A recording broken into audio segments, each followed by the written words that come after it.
Hi, sorry I haven't made any videos recently. I've just been a very busy couple of days. We're getting a new bunny and everything, which helps me a lot because she keeps me calm and I can just stroke her when I'm feeling upset. And animals are so powerful. So this video I was going to talk about my story and how I've ended up where I am and what happened and everything like that really. So to start with, I have been self-harming since I was 7, and that was when the abuse started, and that carried on till I was 15, the abuse. So yeah, and I still self-harm now. I've had an eating disorder since I was 11, and the eating disorder started out as one day me thinking, well, I ate loads of chocolates because I love chocolate and I've got such a sweet tooth.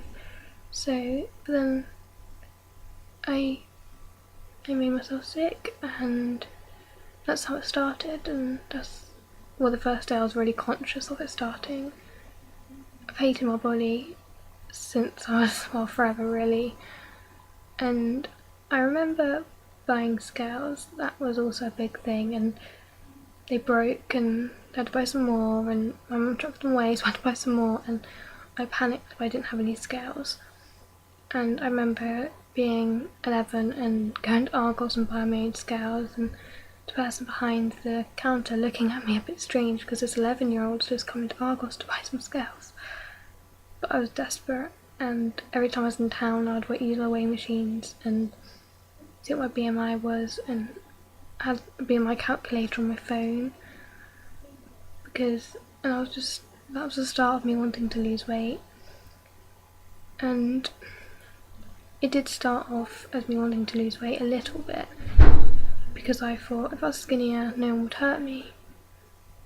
So then it ended up being my control, and all my feelings I would shove down with food and make myself sick to bring all those feelings out, or I would restrict for days to feel the emptiness. So in ways that makes me feel empty of my emotions and everything bad inside me.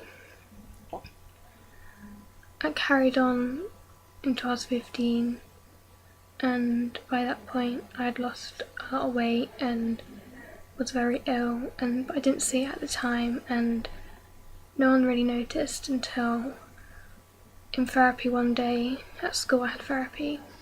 I said to the therapist, I just broke down crying and said I can't do this anymore because I could see how ill I was getting, and I felt terrible, and none of my family knew. And I didn't know that therapist would tell anyone, but she told my school, and then they got CAMS involved, which is the Child and Adolescent Mental Health Service, Basingstoke, and I refused to go. I said there was nothing wrong. I told Mum there was nothing wrong, and she was like, she believed me because she just didn't see it. So I didn't go, but then they come to school and saw me, and that was the start of that. In November 2010, 2011, can't remember now, was my first admission to the Priory Hospital. I was there for 5 months, and in that time I'd gained weight and got to my maintenance, and I was eating again. It wasn't easy because it was my first admission. It was probably the hardest thing I've ever had to do. But I had loads of friends to support me, and I met some amazing people in that time. I got discharged and went back to my old ways straight away, and I ended up back in a month later, and I was there for 4 months before being transferred to another hospital which specialises in eating disorders, because the Priory gave up on me. They just let me stop eating, and I just got really ill in there, and they gave up on me, so they just moved me. So I went to another hospital called Lee House, and the hospital saved my life, and I can truly say that now. I hated it at the time because I had to eat, and the first time I stopped eating there, I stopped eating for 5 days, and then got tube fed, and it wasn't a good experience, and I've never ever wished that experience on anyone because it's just terrifying and it hurts. And I started eating after a couple of days because I just wanted to get out of there, and that was the only way I was going to get out of there. In one way the tube was so much easier because I didn't have to control what was going in and out of me, because they did, and I didn't have to do anything for myself, and that in some ways made it easier for me to argue with my head, because I was like, well, I'm not the one putting it in me, so I just felt better about it. But then I decided to start eating, and that was also really hard, but I'd done it and I got out of there. Because I discharged myself when I turned 16 because I just needed to get out and I couldn't stand it anymore, being away from my family. And I thought I was ready, and I truly believed that I was ready. But as soon as I got discharged, straight away I'd done exactly the same, went back to my old ways again. And I was really stupid to have done that. And a couple of days before Christmas, the same year, I went back into hospital. And I spent hospital and Christmas spending only a couple of hours at home. And yeah, which wasn't great because I love Christmas and it kind of got ruined by it. And during this time I was still self-harming, still making myself sick, still doing everything the eating disorder was telling me to do, and that was destroying my body. I think I went day patient, and then I discharged myself again. I ended up back in 2 weeks later from self-harming.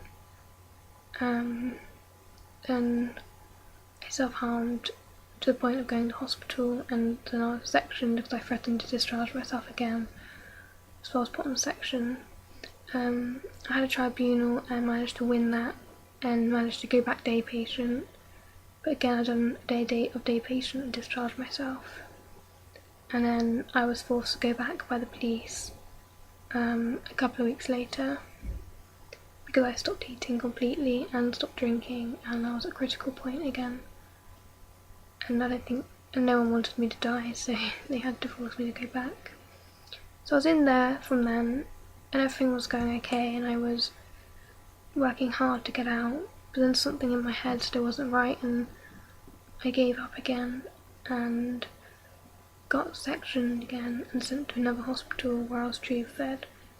And that hospital was the worst hospital of my life. It was prison. It's probably worse than prison, and I was stuck in there for 7 weeks and got transferred back to my old hospital. And then I carried on eating because I started to see recovery. So I then got transferred to the place I am at now, which is an eating disorders residential house. And I've been here for 4 months. And I can say I'm a lot better. I still have really bad days where I just give up, but my family are helping me get through it.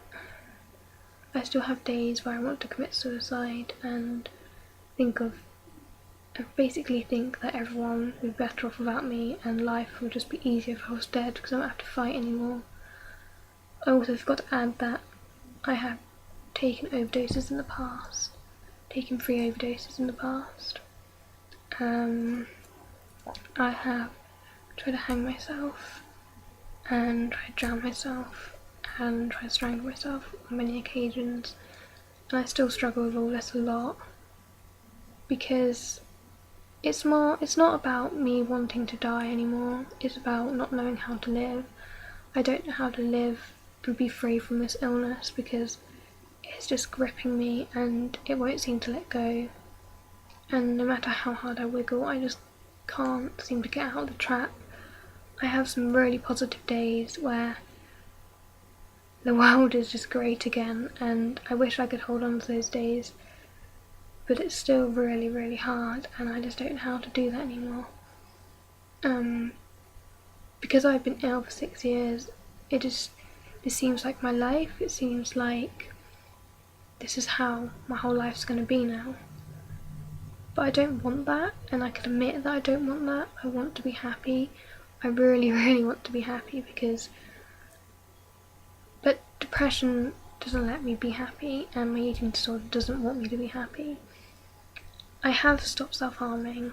I haven't cut since December the 1st, so that is 2 months now, which is the longest I've been in a very long time, and that feels great because I don't have to worry about hiding my arms. Yes, I've got scars and I'm not afraid of them anymore. I'm not afraid to show them. I can walk around town with no short sleeves on, and the scars are part of me. They show the battles I've gone through, the battles I have won. And the day I gave him my blades 2 months ago was the best day of my life. And it still amazes me how long I've gone. And that is still hard. It's be so much easier to rely on cutting again.